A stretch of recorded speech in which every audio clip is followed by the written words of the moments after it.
Si Adrian akin sa akin lang siya! Eh di sa'yo na. Saksak mo sa baga mo. Kala mo gwapo, supot naman. Sabi mo sa akin dati, mamatay ka kapag naghiwalay tayo. Nung undas, lumibot ako sa sementeryo, hinanap ko yung puntod mo. Wala naman. Manloloko. Ang daming nagsasabi, nasa ex daw ang true love. Kanino kaya ako babalik?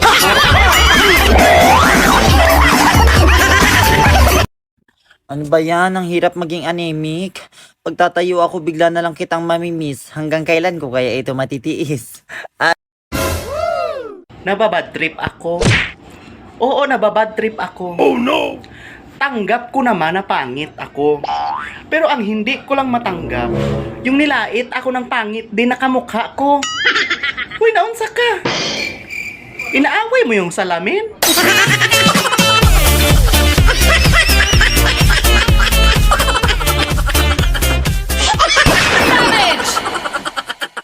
Nung 16 ako, ang sabi ko, ang gusto ko mapangasawa yung matangkad, magandang lalaki, masarap pumalik, mayaman at saka mabait.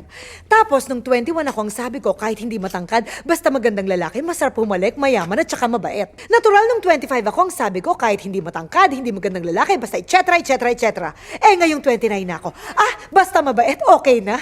Be, halimbawa gusto ko na makipaghiwalay sa'yo. Payag ka rin ba?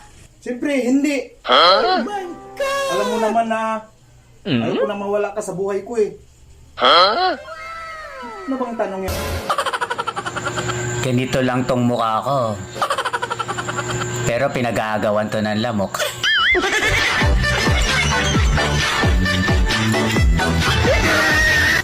Anong ginagawa ko kapag nakakakita ako ng maganda? Wala. Nakatitig lang sa kanya. At nakangiti lang din.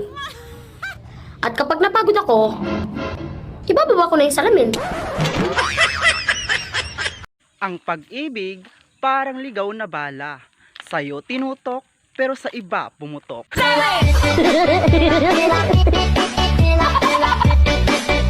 Pag ang mayaman umabot ng 100 years old, ang tawag daw dyan ay healthy living. Pero pag mahirap, aswang.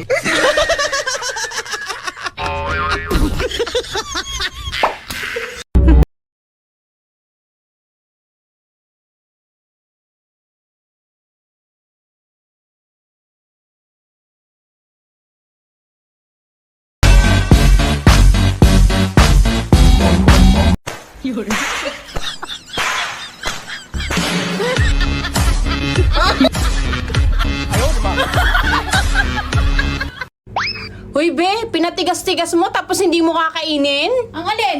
Yung ice cream?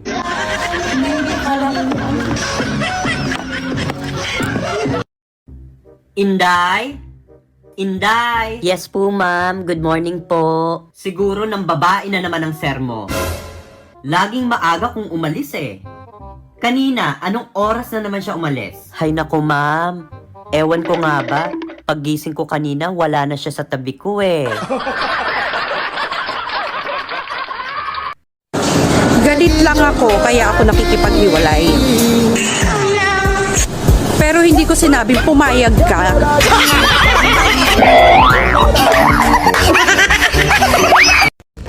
Pangit daw siyang magalit. Naku, be, hindi ka pa nagagalit, pangit ka na.